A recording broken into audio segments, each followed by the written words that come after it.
Hey, what's up, everybody?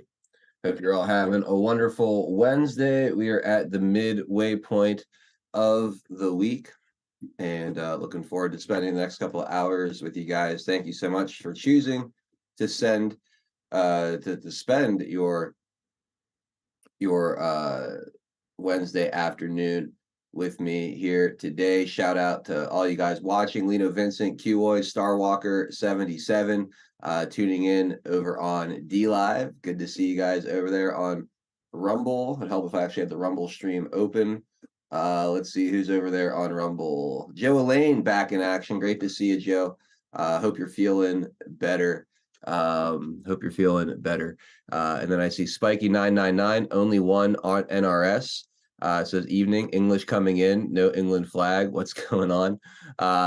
Tony Baloney, Tracy, Truthism 3, Green Banker, Iannis 2021, Tony Garrett, Paul Dunlap, D, and we got all kind of new friends hanging out with us over on Rumble today. Because Daddy Dragon is going to be joining the show. He's bringing his crew. So shout out to all you Patriots across the pond tuning in to today's broadcast. It's great to see so many of you. Merling 20, Q-Oz, and D-Ann over there as well. Great to see you all. Hit that thumbs up button and please share the link. Q Gardens out there too. Welcome. Of course, we're over in the Comfy Bunker on pill.net as well, the exclusive place to watch the second half of today's show. So if you're not familiar with pill.net, you haven't checked it out, I highly recommend you get over there and give it some time. Let's see. We got Lance Lightspear. What's going on, my friend? Floyd, due diligence, facts not fear. D. Richard in the house. Patriot 714. Great to see you. Delia, what's up, Delia? Checking in from Arizona. Due diligence is the Wagyu Wednesday cookie. Delicious. Thank you, Floyd. I appreciate that very, very much. Kicking off our gold pills today. Again, Joe Elaine, thank you for all you do. Glad that you're feeling better. I know it's been a rough week or so for you. Let's see. We got who else is out there? HL Paco. What's up, Paco? How you doing, buddy? Good to see you. General Buford in the house as well. Smet13 or Smet13 checking in from across the pond. You love to see it. Spiky999 in the house. Barb Robbins out there. R. Harrell, welcome. Good to see you, my friend. Facts Not Fear. My man Roy, Stones and Bones over on the West Coast. What's up, Roy? We got KC Powwow in the house. And Snow Bunny 68. Thirst for Knowledge. Great to be with you, Cynthia. Mikey Baseball 93 out there. Jenker 2. Great to see you as well. Secret Weapon. Norm. Hang 10 Alien Surfer in the house. PNW Sasquatch. There's Kim Iowa bringing the heat. Aurelius Locke. Range Pony out there. And Lance 79 dropping a can. Thank you so much for that. Greatly appreciated. Pip's mom checking in from across the pond in Wales, UK. Great to see you, Pips. Hope all is well. Pensitor out there, the chair, and Paul Thaddeus hooking us up with the cookie. Thank you, Paul. It's great to see you. Oilman 94. What's up, brother? How you doing, bud? Good to see you. Hope you're having a wonderful day so far. Lance 79. Good afternoon, Mr. Gerardo. Great to see you, Sergeant Peterson. And Kank Chris is out there as well. Chops, ITMC. A from PA with the cookie says, please say a prayer. We lost our 14-year-old pup to cancer this past Monday. We're heartbroken. That's awful. There's nothing that stings quite like losing a pet. That's just a special kind of hurt. So my prayers are with you, A from PA, and I'm sure many others will join in there. And thank you for the cookie. I'm so sorry about your puppy. I see Clover Lily out there. Great to see you, Clover Lily. Kane Chris, great to see you. Tweety 52 and Dreg Quarters in the house. What's up, my friend? Let's see, who else have we not gotten to yet? Scrolling. The Gray Man. What's up, Gray Man? Valhall, Fact Finder, Crockett Man 62, Incorruptible Guardian, Rick Rolled, and Jenna Seppi. Luann V dropping a phone. Thank you so much. Is glad you're feeling better. We're not falling for that disease X BS that Davos is pushing. Absolutely not. Yeah, I recovered pretty quickly, thankfully. Russian Bot. What's going on, bud? Great to see you hanging out with us in the chat today. Barry Dillon, what's up, Barry? How you doing? No Me For You checking in. What's up, No Me? Hope you're having a great day. DCM 17, Glenna Riggleman, Looking Fan Cactus. Great to see all you guys. Patriot Bro, what's going on? And Red Gun 51, Kaz 1012, Patriot drummers out there. Fuck the Dems, and Lance 79 with the Kansas. Much love from San Diego. That's Southern California sunshine. Thank you so much. Into Bushes, great to see you. 2A Freedom Rider, repping the 412. Let's go. Michael V, Eagle Freedom, Gonzo Rules, Renee 0304, Steve B in the house as well. What's up, Steve? Callie Patriot 14, Laura Y repping the 412. Awesome. Tony Garrett says the English are everywhere. You sure are, and we are here for it. We love it. Wa Patriot 2020. Great to see you. And we got Shane RQ out there as well. Martin 1776, Thumper Rose, Filter Dog 1, Poonslayer, and ADT 1204. Mix Picks in the house. Good to see you. Joan 01 and Don Richie 17. Season Pixels says prayers for Gary. Yes. Whiskey 5 cents. How are you? There's so many people here today. What time is it? 4:01. I got to get this show started. Smot Poker, thank you so much for the cookies. As for the munchies, appreciate it. What's up, PDX Patriot? Great to see you. Tip Cup, Brian, what's up, man? Great to see you out there. Lippy 430, welcome, all you guys. Thank you again for tuning in. I'm going to play the intro, and we'll be right back. We will make America strong again. We will make America wealthy again. We will make America proud again. We will make America safe again. And yes, together, we will make America great again.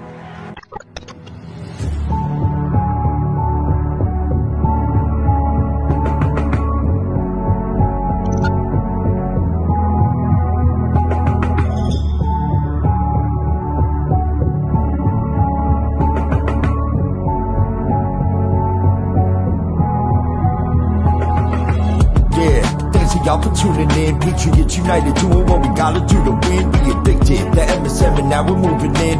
And once we take over, we won't ever move again. Where we go on, we go all. I say it with pride. No, we won't run, we won't fall. We're right by your side. The demons have taken hold, but none of us will abide. Stand strong and stand bold, that's how we'll survive. 412 is the production. Monday through Friday, deplorable discussions. We're making it hard for the deep state to function. Every time they switch up the narrative, we debunk it. Adult hero is the power that's controlling the flight. With all the patriots behind them, cause we're all in this fight. So many rhyme for so long, but we're giving them sight. Trapped in the world of darkness, but we're bringing them light. You may either find yourself in a different life. A lot of us have, and honestly, that's perfectly fine. Because exactly where you are at this moment in life is where you're supposed to be at this moment in time. It's all by design, the patriots are holding the line. They must have lost theirs, thinking they're controlling our minds. So many trapped in mental prisons don't know they can find. They're just slaves in the system till the roles are assigned. That's sad, the good news is that we're waking them up. They have monopolies on minds, but we're breaking them up. Everything you thought was news, they were making it up.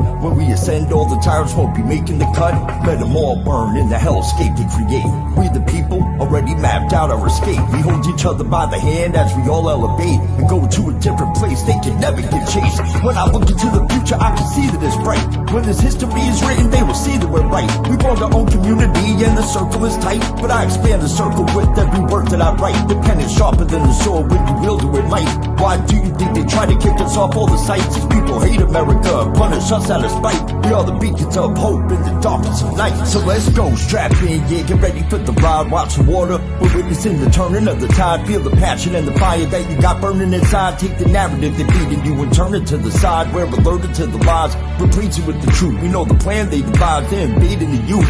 Now we're only sending vibes to start raising our boots. These demons all weaponized. Now we're raising our troops. Now we're raising the roof and sounding the alarm. Remember that it's always darkest before the dawn. Life is a game of chess. They want to use you as a pawn. You're only useful until you're not useful, then you're gone. But not us, we're on the right team where we belong. Everybody is invited, so come follow along. We refuse to say things are right, knowing they're wrong. Admiral Nero, take the mic and take flight to the song. And now, straight from the Steel City, it's your host, 412 Admiral Nero.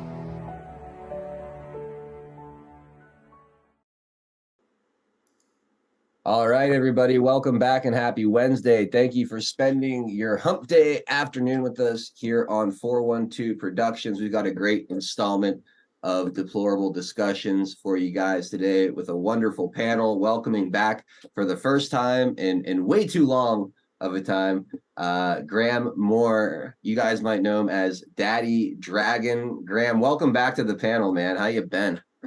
I have been very well. Just to say to all of your audience, Happy Christmas, Happy New Year, and a happy Iowa, what's it called? Caucus. Caucus, yes. Let me tell you something. I've been sitting here with some, I've been trying to work it all out, and it is really difficult. I don't know how American people can sit there and try and work out what's going on with these people, but there you go. Well, how was your Christmas and New Year, Graham? You have a good holiday, or is your 2024 off to a good start? Yeah, not bad. I mean, there's a few things going on which I'll go into. I mean, so I don't know if you're aware, but in November, so I went out to Georgia in July and stayed with Caustic Chameleon. That was absolutely fantastic. And let me tell you something, it is hot in Georgia. And when I say hot, you know, you've got copperheads running about all over the place. And then she's telling me to watch the red ants. Don't tread on them. We went up to where the Georgia Guidestones were. And then later on, there was a big Texas event. I don't know if anyone knows about the Texas Conference. So I went over there and I was a speaker in Texas, and that was in November. So I was in Waco in Texas and give a proper little chat out there and telling people all about the British and the fact that you've basically had the same situation go on with Washington, D.C. and centralisation and everything that they've done. And that was a really good 4-day event, and I spoke there on a few occasions. And then obviously come back here. By the way, we are possibly bringing a court case. After this show, I've got to speak to an American lawyer. We've got a Zoom call because we're bringing a case. We've got 2 cases in the High Court in England for torture against the British establishment. And we're bringing that case under universal jurisdiction in Texas in the United States of America, which we are legally entitled to do. So there's loads going on. Wow, you got a lot going on. Well, I want to get into some detail about all that, but first, let's say hi to Tennessee Homesteader and welcome him onto the panel as well. TN, happy Wednesday, buddy. How's your day going? Hopefully, you're staying nice and warm on this frigid Wednesday afternoon. Yeah, toasty inside. Outside, no way, man. I think it'll freeze before it hits the ground if I go pee outside. Yeah. But no, it's another day in the shitville watching the stuff go by. You know, I'm so glad Ted Lieu is right on top of things, trying to ban adhesive mice traps. Really important shit. Well, as a rat, you know, the rat that he is, the rodent that he is, I can understand why he would want that banned. It makes perfect sense. Yeah, that's true too. But no, it's watching the liberals melt down over Iowa and trying to find every excuse. We went over some of it yesterday, but trying to find every excuse. It's hilarious. It really is. It really is. It's funny, and then you have New Hampshire, and I posted a short video that was from Fox, but which I hated doing, but the video it was good. It was showing people from 5 a.m. lining up out in like 8 inches of snow, 29 degrees, waiting to get into a Trump rally in New Hampshire. Wow. Yeah, that's what you call enthusiasm, right? Yes, sir. Yes, sir. Meanwhile, Biden has Obama trying to stump for him to give him some money. I swear, Obama to give Biden money for his campaign. They're sucking big time. They're gonna use it on doubling the amount of seating circles they use at the next. Yes, exactly. Event. Yeah, So- but in typical fashion, they'll stack them instead of more circles around. They'll just stack them. Instead of one hula hoop, it'll be two hula hoops, one on top of each other. No doubt. See, we doubled our audience. All right, let me take care. We have one quick sponsor, and then we're gonna jump in here with Daddy Dragon, because we only got you for what, about another 35 minutes or so. Daddy, you have to go at 4:45. Is that correct? Yeah. All right, so let me just take care of our sponsor really quick. It's Earth Garden Botanicals. Guys, there's a million great wellness products on here. Pine needle extract, CBD oil. There's an all-natural insect repellent. There's elderberry tonic for your immune system, fire cider to clear your sinuses, a topical cream for your sore joints and muscles with the arnica salve, all kind of really delicious, helpful tea blends if you're a tea drinker. Yeah, just go check it out. You guys, most of you know all about Earth Garden Botanicals already. It's run by our friend Jolene up in Montana. She's fantastic. She's an herbalist, a health coach, total genius when it comes to making these things. And everything on her store is incredibly high quality. Promo code 412 gets you 10% off anything you see here in the store. So go check it out, load up, and thank me later. All right, so that's our sponsor. Again, kind of rushed through it today, but that's all right. I want to maximize our time with Graham. So Graham, you mentioned a few things. You mentioned a lawsuit. Can you take us through exactly what the lawsuit is that you are involved in? You said you were suing the English. Right. So the problem was, you remember during lockdowns, there was a big group of us, and we're English constitutionalists, the English Constitution Party and the English Constitution Society. One of them guys was 23 years old, non-violent. He then got attacked by British police on his way to Trafalgar Square. They handcuffed him behind his back and then battered him. They smashed his head on the floor about 4 or 5 times while he's handcuffed, and they was using pressure techniques. It's called pain constraint techniques on his jaw, on different areas, kneeing him in the side, and basically causing him a lot of severe pain, right? Mm-hmm. Went on, and it was videoed by an independent citizen journalist for 20 to 30 minutes. Then the police arrested him for assaulting a police officer when they was rubbing whatever their spray is in his mouth, trying to set his mouth alight. When I say alight, you know what I mean, with pepper spray. Mm-hmm. It ended up that he represented himself. They tried to arrest him as well for being on a protest when he wasn't allowed to during lockdowns. We used constitutional law and said we've got the right to assembly, a right to freedom of travel, and a right to petition the Crown and the government against these lockdowns. The first magistrate threw that one out, but they kept in the attempted assault of a police officer. They changed the charge, right? And the police officer said that he bit him, and he didn't, right? It's all on video. It then goes to a Crown Court. A Crown Court is a jury trial. He represented himself with my advice.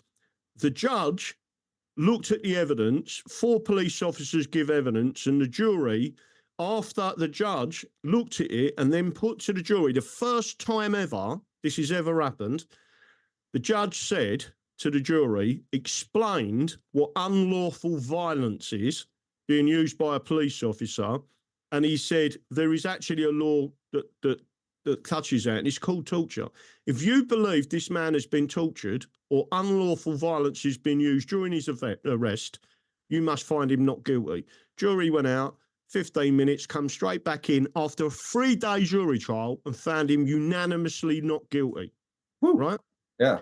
So once that happened, and once we got it all on record, we then started the suing process of the Metropolitan Police Riot Squad And don't forget, this is a constitutional case. We then continued with it, but we wanted to go for a private prosecution as well. Now, in under our laws, there's something called universal jurisdiction, but there's also called something called the United Nations Convention Against Torture. That has been incorporated into English law. It's been signed up, but the USA have ratified it, and so has the British government. But the British have gone that much further and actually enacted it in 1988. Right? It's called literally the Criminal Justice Act 1988, Section 134, and it's actually labelled torture. That gives you the basis of what it is. But underneath that, there's another section, and it says you must ask the Attorney General's permission to privately prosecute, and they must give their consent. Right? Asked for consent, they rejected it. We've now put it into the High Court. First judge has rejected it without even reading the paperwork. It's now in the Civil Appeals, which is a higher court. We're waiting for the rejection from them, and then they've opened the door to universal jurisdiction. When was it last used in relation to the British? There was a guy called Sir Vince Cable who ran a political party in this country called the Liberal Democrats.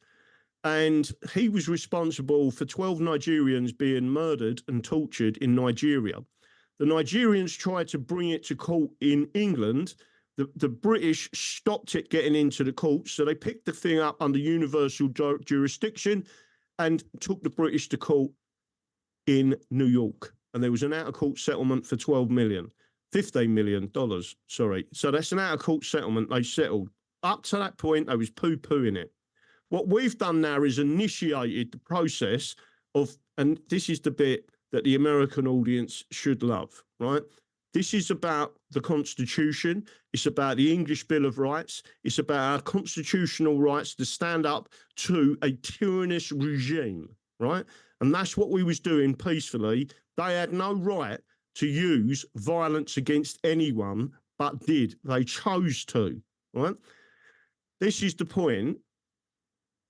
Under universal jurisdiction, and since 1776, the Americans and the independent United States of America don't need to ask the Crown of England for permission to prosecute a Crown servant, right? So we're bringing it in America, and then it should be put before an American jury, goes up. It's got to be taken to, the good thing is we get to choose what district and even what state we bring it in. It must be brought under a federal court, not just a county court or a state court. It must be a federal process. But the three elements, there's another one called the Alien Tort Act in America, which has been used a few times. But one of the conditions, even under universal jurisdiction, although the British have already signed up that they can be prosecuted in another country, we have to have a connection. The state of Texas, their constitution actually states that the laws of Texas are the English common law.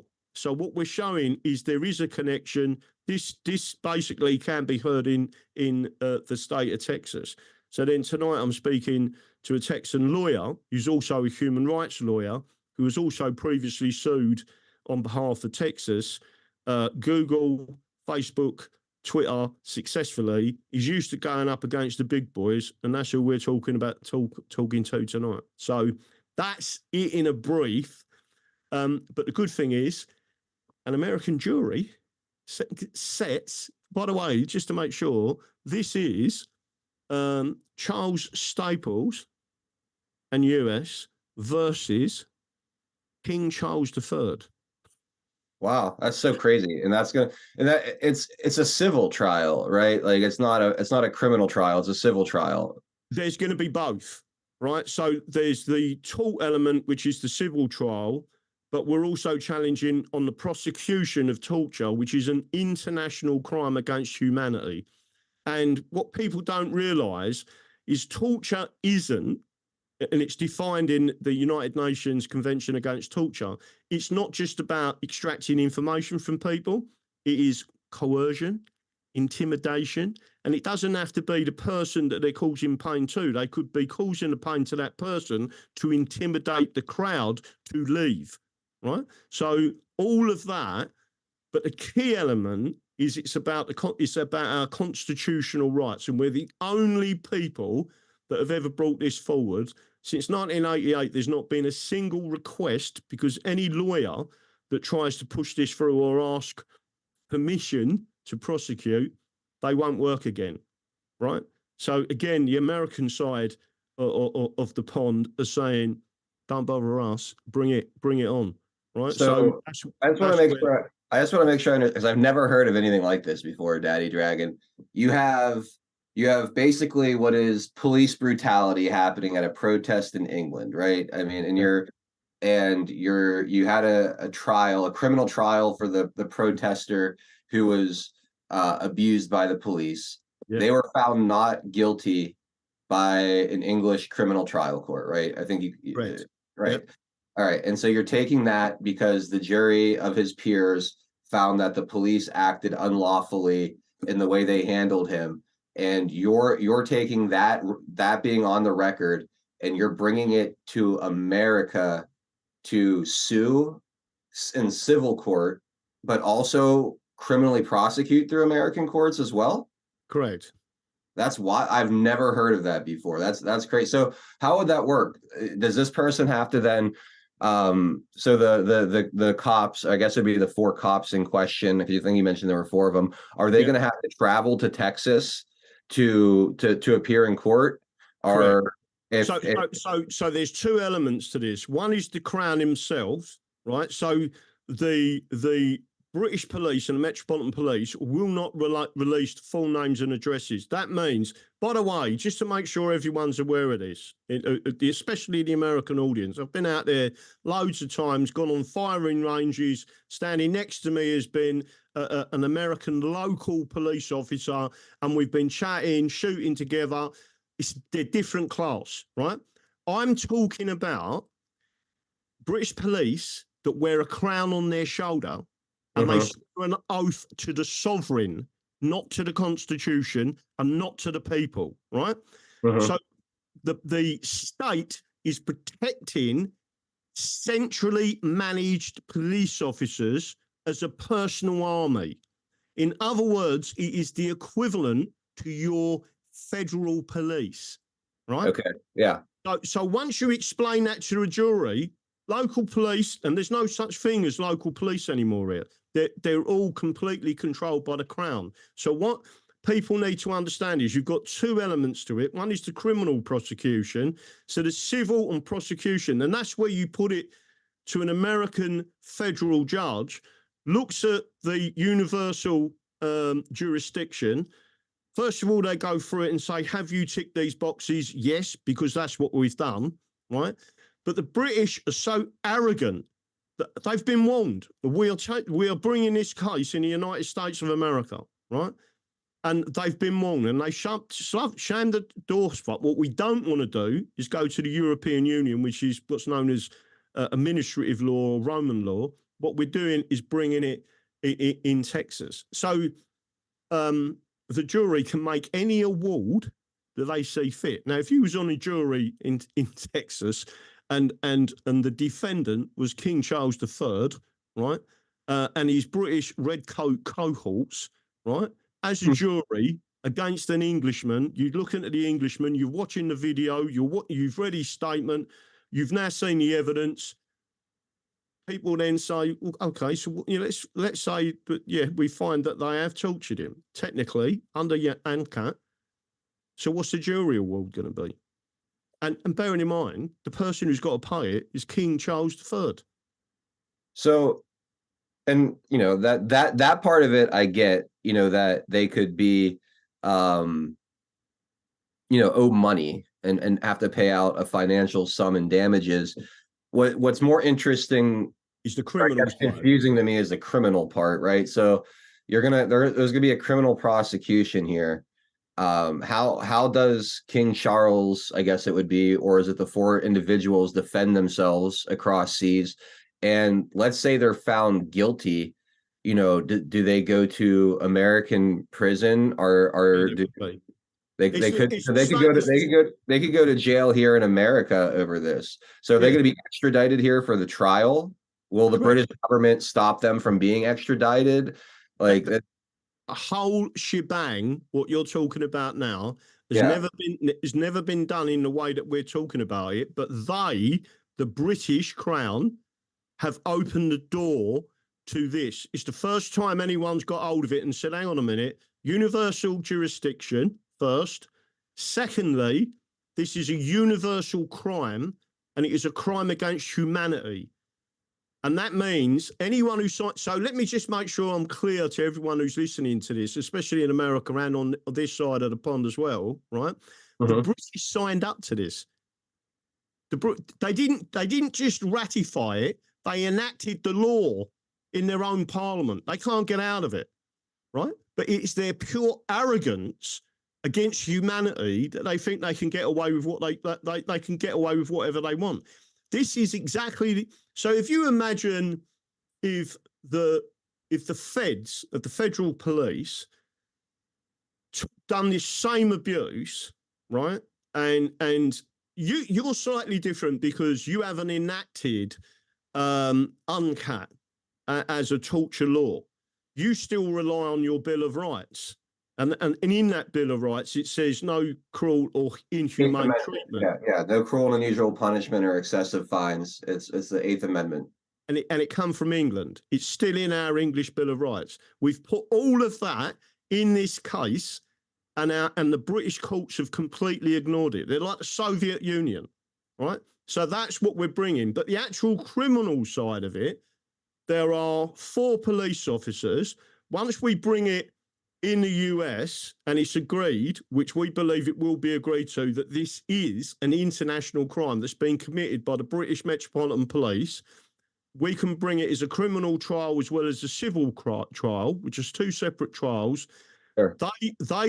They will then, so the US federal government will then say to the British, we want their names and addresses, and we want them brought out here. You deliver them. You wouldn't do it in England under a private prosecution. They are now being picked up and brought over here.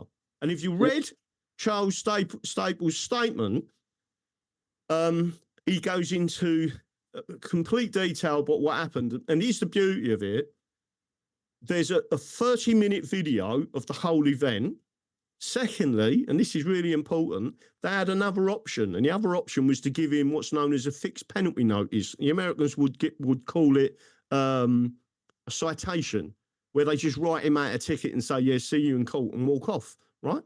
Yeah. Instead, they chose the violence. That's it, really. It's not. Again, it's first time. So what we're going to do now is start pushing it, and we want more and more people in the UK to bring these cases because, again, under the Criminal Justice Act 1988, Section 134, it is law. But you must need permission. But in America, since 1776, you don't need the permission of the Crown. So do you expect resistance from the British government to deliver or extradite these people to the United States? Do you expect them to live up to their own rules? Who's going to hold them accountable if they don't? What's the United States going to like? I get that it is the law. They enacted it. It is, but we've seen in this country many times where the federal government is like, yeah, well, that's the law, but fuck you, because there's no one to hold us accountable. So we're just not going to do it. So there's that aspect of it. Then that's what I'm trying to get at is like, how do you actually get them to surrender these 4 police officers to the United States for criminal prosecution? Because that's going to be egg on their face. That's going to be bad PR. And then what I want to get into next is, if you're successful in all of this, I mean, it seems like a paradigm shattering move where it could fundamentally change the relationship between the British Crown and their police. and the people over there, because there's this new threat of accountability through American courts in cases like this. So start with the first one. Like, how do you actually, or how, what's your expectation of how the crown's going to react to this? And then let's say it is successful, how does that change the game going forward in English politics or English law enforcement? You've asked two superb questions. The first is, we don't expect either case to hit the court before, let's say, January the 20th, 2025. Okay. Okay. I read you. We expect a new regime and a complete brush of all the bad guys in the federal system who start respecting the Constitution, the Bill of Rights, and international law. Right? That's what we expect. Okay. It may be a high expectation, but with certain people out there, I think everyone's got to play the game. America is a common law jurisdiction. It is based on the rule of law. And I think people will start to see that come 2025. I think things are going to change in a big way. All right. The next question that you asked is, how will it affect and I'm talking about England and Wales, not Scotland is a separate area. Let me just make sure everyone's aware of this. Last year,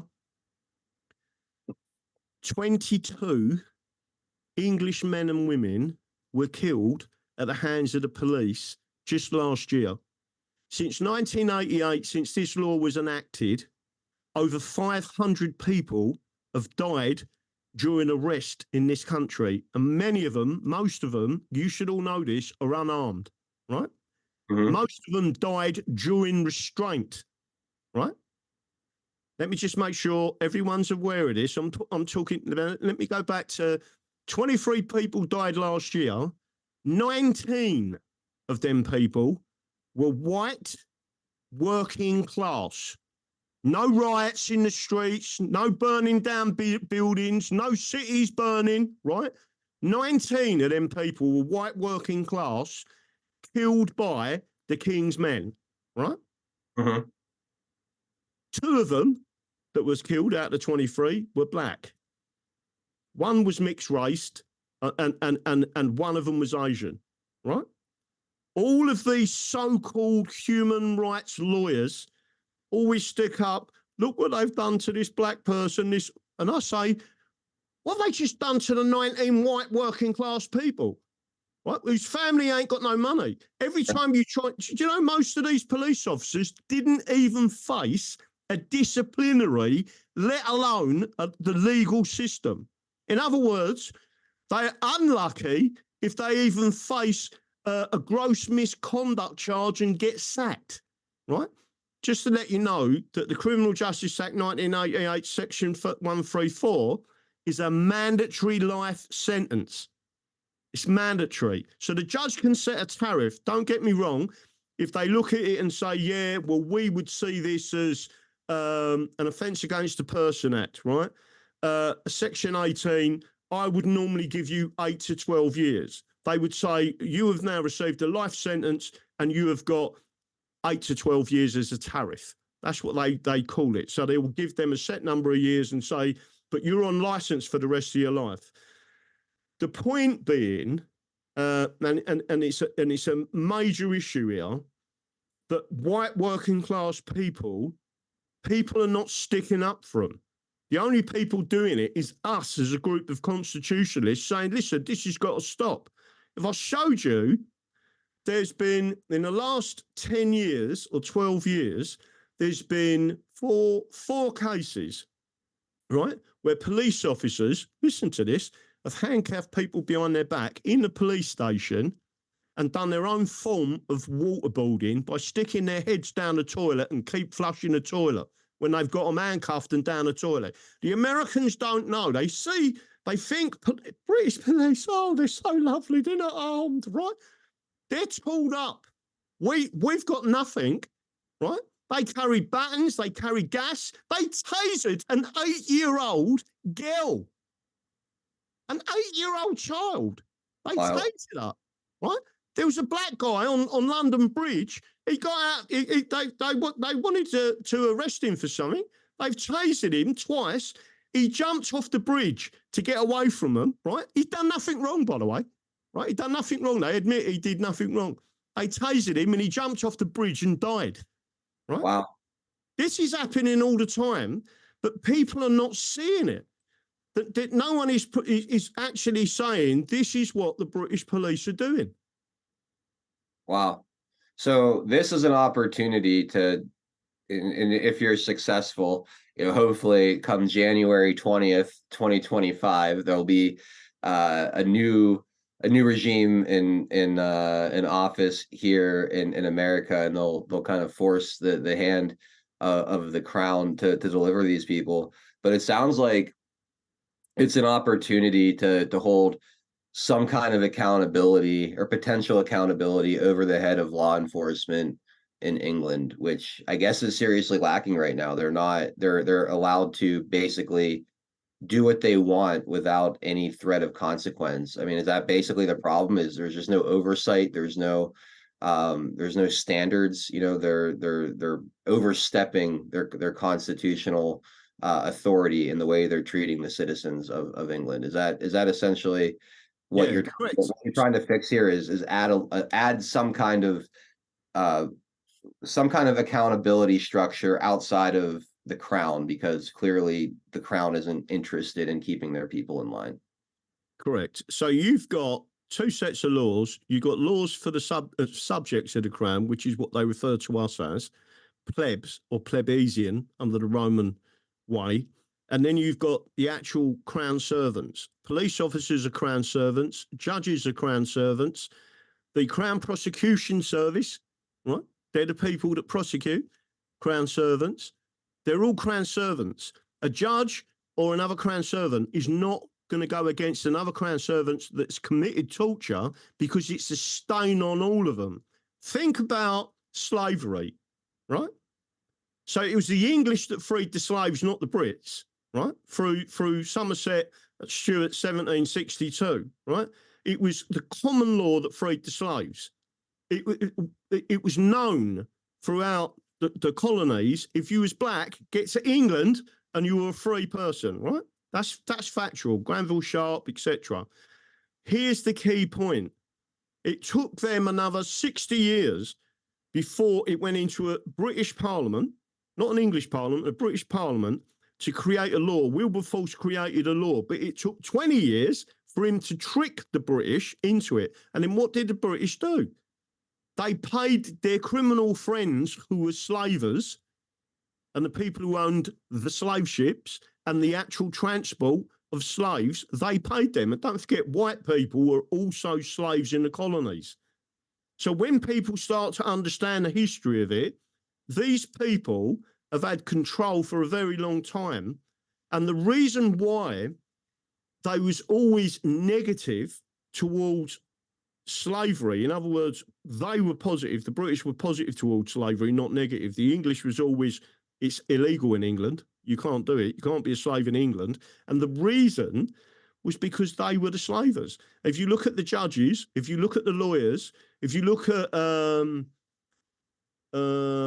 Jonathan Somerset, I think it was, or Jonathan Stone, he was beaten to an inch of his life.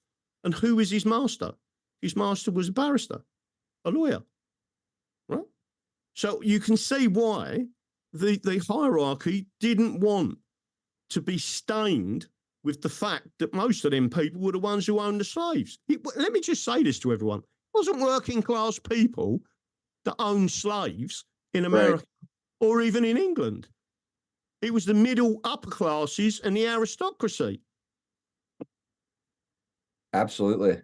This is super interesting. I had no idea that you could take a case like this and bring it into America and criminally prosecute a crime that happened in another country to a non-American. Like, it's one thing, like, if I went, to England and joined a protest and I got beaten up by British police as an American, I could see the American court system having something to say about that. But this was an incident completely isolated over there.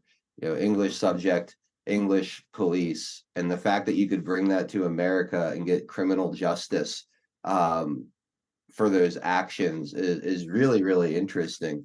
And you said this has never been done before for any other kind of case or any, and like So this is, it's only been, so the criminal aspect has never been done before, but the civil has, and it happened with Sir Vince Cable, who was on the board of Royal Dutch Shell, and he is a part of the, whatever you want to call them, ruling class. And he was responsible with that board for the torture and murder of 11 Nigerians to do with the oil company. They basically requested that the president of Nigeria kill these eco warriors, if you want to call them that, and the president of Nigeria obliged. The family tried to bring it in England. England blanked it. They picked the case up, took it to New York, and then they settled. Think of what's just happened with the nonce Andy, Prince Andrew. Just think what's just happened with him, right? And I want him to go to prison. I believe that he is a human trafficker. The woman was trafficked from America. I don't care what the age limit is for consent, right? The fact is she was trafficked from America to this country, and that is where the abuse took place. And he knew, right, what he was doing.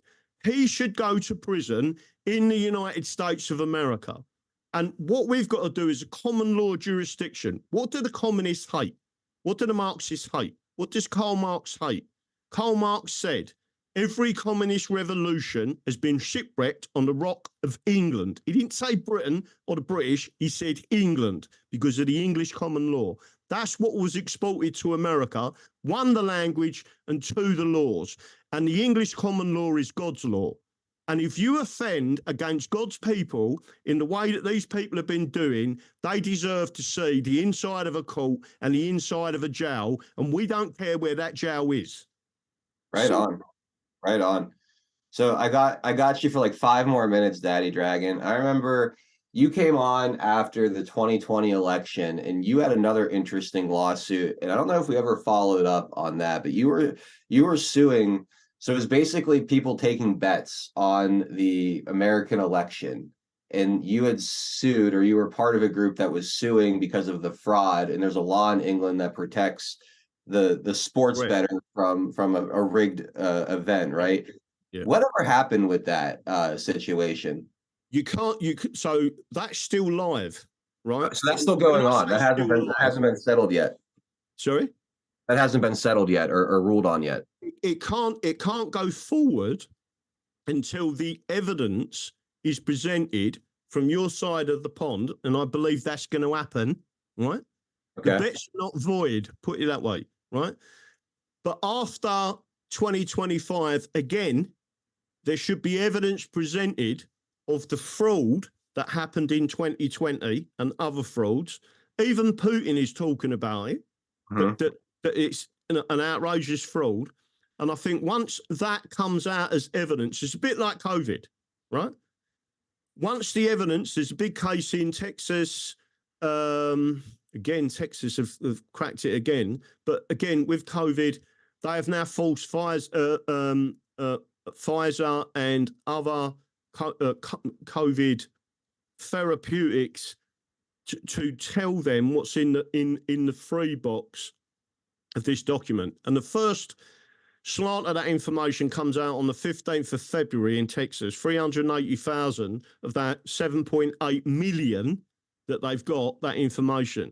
You can't do anything until it's forced with discovery. And I believe there will be discovery after 2025 about what happened in 2020 will all be made right legally. Once that happens, we can take that, put it in our courts, and under our laws, we can say you need to pay out. And by the way, that was fraud. So you can sue the people, but you can't do anything until you get the evidence. One of the problems, you've got it in the US as well as we've got it here, and especially to do with the elections, is discovery. Yeah. Because these people, if criminals are not going to give you the information, right? But again, COVID is already showing it don't matter how big you are, this information is going to come out. What's the state of the judiciary in England, Daddy Okay. Drag? Like in America, our judges are scared. There's a lot of moral cowardice. You know, they deny standing, especially when it comes to election stuff. They don't want to upset the apple cart, right? They don't want to be the one to overturn an election. They don't want the media beating down their door. They don't want riots in the streets, you know, from the radical Antifa kind of people, you know, who always go out there and throw their bricks. Do you face similar issues in England where you have judges who will kind of let things go or not actually do their job to avoid the backlash from a higher power or even a radical left violent militant group like an Antifa or whatever you might have over there? Do you deal with that as well? Not only have we got that, the British police are actively um, activists for communism. If you look at a lot of our judges and people in the civil service, they are actually Fabians, and Fabians are Marxists. The easiest way to explain this to the audience is this. When the Soviet Union wound up, in other words, it was gone in 1991, when it was signed off, that's it, the end of the Soviet Union. The first thing the Russians, the Polish, the Bulgarians, and alike did was purged the Soviet judges from the system. Because that mindset, that Soviet Marxist communist mindset, was set in their institution of law. They got rid of it. And it took 20 years. That's what's got to happen here. And that's what's got to happen in the United States of America. And go back to a common law jurisdiction, go back to what we call distributed governance. And the finest form of distributed governance and the finest form of democracy there is in this world is a jury system where you are governed by your peers and your peers can nullify any law, don't matter who's created it. Because if they give a not guilty, that's it. That's what the jury's word is, and they do it on their own conscience. That law and that system come from England, not from Scotland, not from Wales, not from Ireland, not from France. It come from England. And that is what they seek to destroy. And England is the beating heart of the United States of America's Constitution. And we are doing everything we can to take it back from this side. But America's like the big brother. We don't need Americans fighting our battles for us. But what we do want is our Constitution back, our Bill of Rights back, and our guns back. Yeah, I mean, that's huge. I got 4:45 on my clock here. Graham, I don't want to keep you I mean, you're welcome to stay as long as you want. I'm loving the conversation, but I know you said that you had to go around this time. Is there anything else you want to say, bring up, plug, talk about before you go? The only thing I'm going to say to you is I am highly confused about Vivek Ramaswamy. Can someone explain to me what they think's going on with him? What I think personally, I think that Donald Trump hired him to be present where he wasn't. So Donald Trump didn't want to go to the debates. He didn't want to legitimize them. He didn't want to give the networks the ratings on them. He didn't want to even make it look like it was a competition.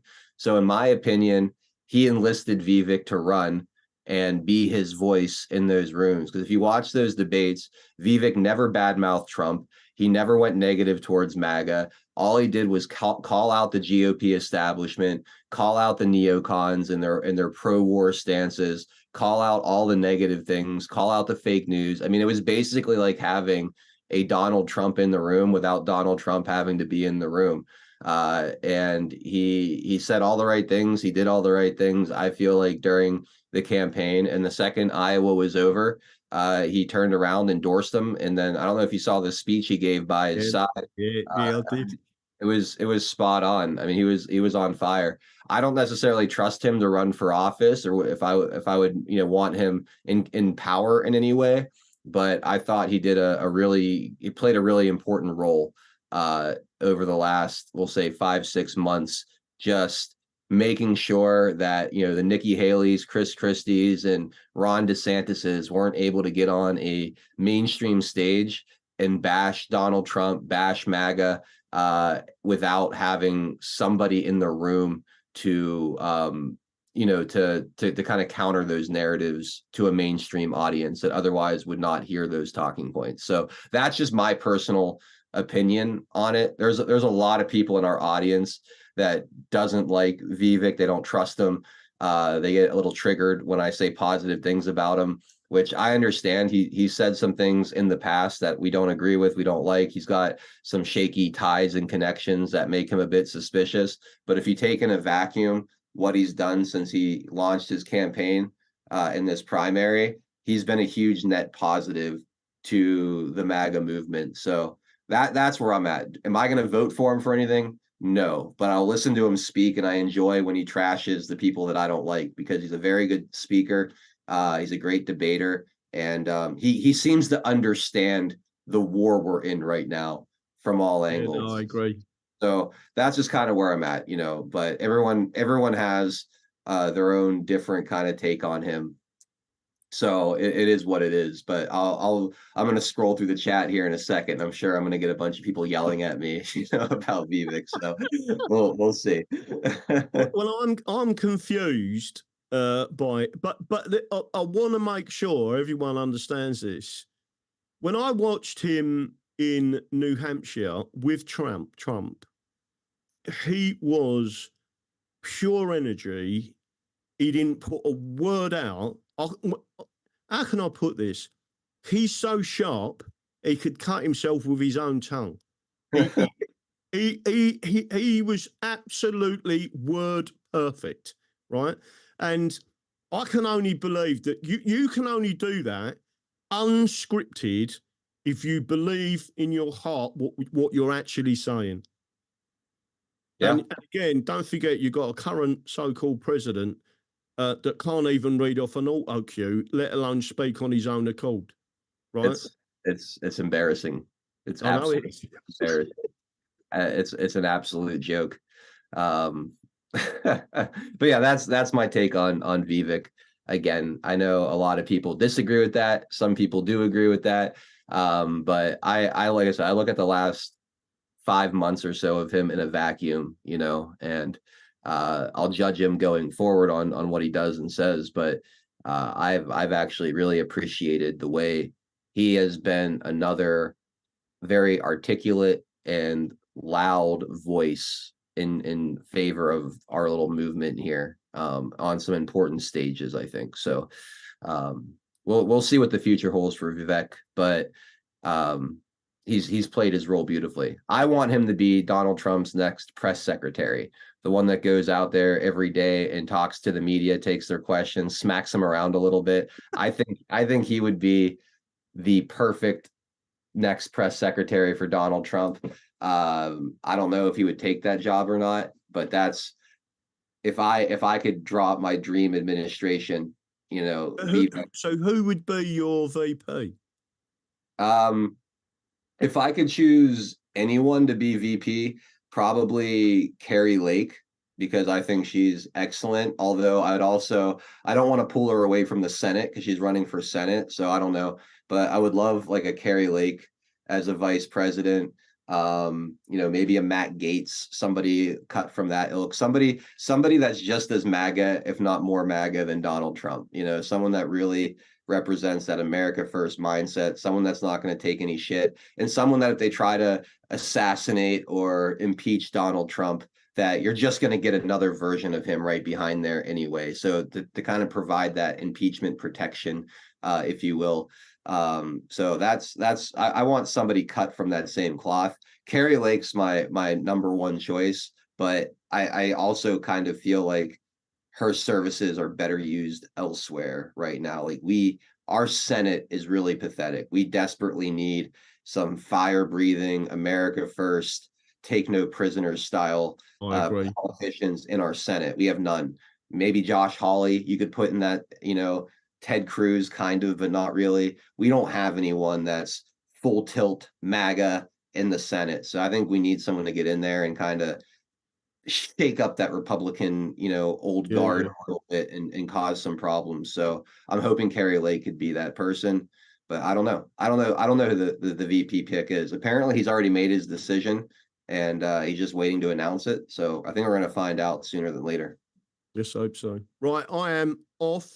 TN, I haven't had a time to chat to you, but I'll no doubt I'll be back sooner rather than later. So just to thank everyone for letting me on. Let's talk offline, Daddy Dragon. We should do this monthly, where you come check in and hang out at least. Yeah. So we'll talk. I'll send you a message on Truth, and we'll figure it out. All right.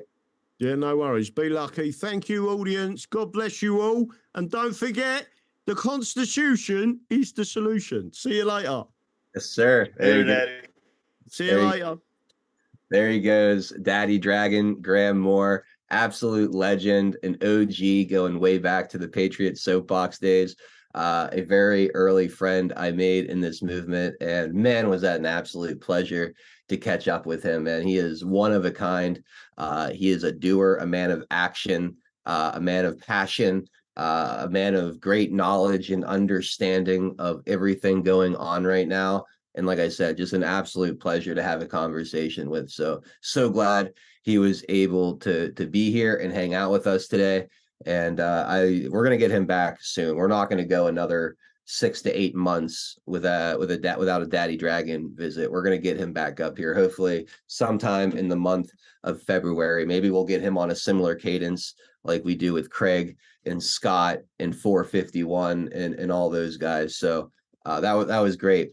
It is time now for us to do the second half of the show. We've got another hour of great content for you guys. That is going to be exclusively on pilled.net. Pilled.net is the home of free speech. It is our little grassroots live streaming platform. I'm going to put the link to that in the Rumble chat. We have a lot of Rumble viewers that don't typically hang out over here, or that don't typically come over. They're from Daddy Dragon's audience. Guys, you got to come check out pilled.net. I'm putting the link to the platform and to the channel in the live chat. WTPI with the little crown and the green symbol next to it. That's me there. Click on that link. It's going to bring you into our stream over on pilled.net, because we are going to be shutting off Rumble, YouTube, DLive, Odyssey, Cloud Hub, and Twitter in just a few minutes. I'm going to play a quick little video that's going to tell you all about that. We'll come back on the other side, say goodbye to those platforms,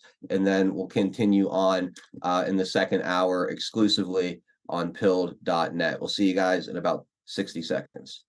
Pilled.net is proud to host 412 Productions exclusively on the true home of free speech. To continue watching the show, we are here to help you over to Pilled. If you're new to the platform, just click on the welcome link provided. It will then automatically walk you through signing up for your free account. If you already have a Pilled.net account, follow the link provided directing you straight to 412 Productions channel. We are excited to have you join the Pilled family, and if you have any questions at all, please email support@pilled.net. Enjoy the rest of 412 Productions on Pilled.net.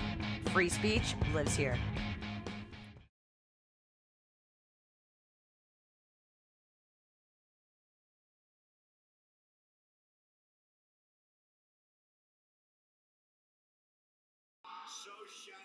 All right, we are back. Thank you guys again for hanging out with us this afternoon. We are going to, again, go exclusively to pilled.net. So if you're watching on Rumble, we're going to be shutting that off. If you're watching on YouTube, Cloud Hub, Odyssey, or Twitter, we're going to be shutting down those platforms in about 20 seconds here. I'm putting the link to our pilled.net stream, where we will be live for the next hour. We got lots of interesting things to talk about. Please come over and check it out, especially all you new friends from across the pond tuning in. You're going to absolutely love pilled.net. It's an amazing platform. We've built it from the ground up.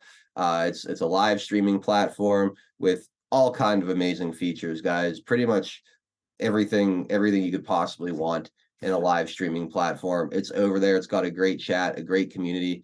And yeah, please come check it out. I'll put the link one more time in the chat, and hope to see you guys over there. If not, no worries. We'll be back tomorrow, or at least I will, at 4 p.m. Eastern time, hanging out with Frankie Val of the Quite Frankly Show and Red Pill 78, Zach Payne, for Taking It Back. We'll be broadcasting that all over the interwebs and be syndicated on Badlands Media, which is super cool. And then on Friday, we should be welcoming in Ben and Tina Garrison for a visit. We'll check out all their amazing latest cartoons and wrap up the week having some fun, some laughs, some good times with the Garrisons. But for now, it is time to say goodbye to all of you on Pilled, DLive, Odyssey, Cloud Hub, Twitter, and YouTube. Again, we are live for another hour on pilled.net. The link, I'll put it one last time in the live chat on Rumble and DLive for you guys. Please come over, keep hanging out with us. We got lots more to talk about. Otherwise, we'll catch you guys on the next one. So goodbye to Rumble, DLive.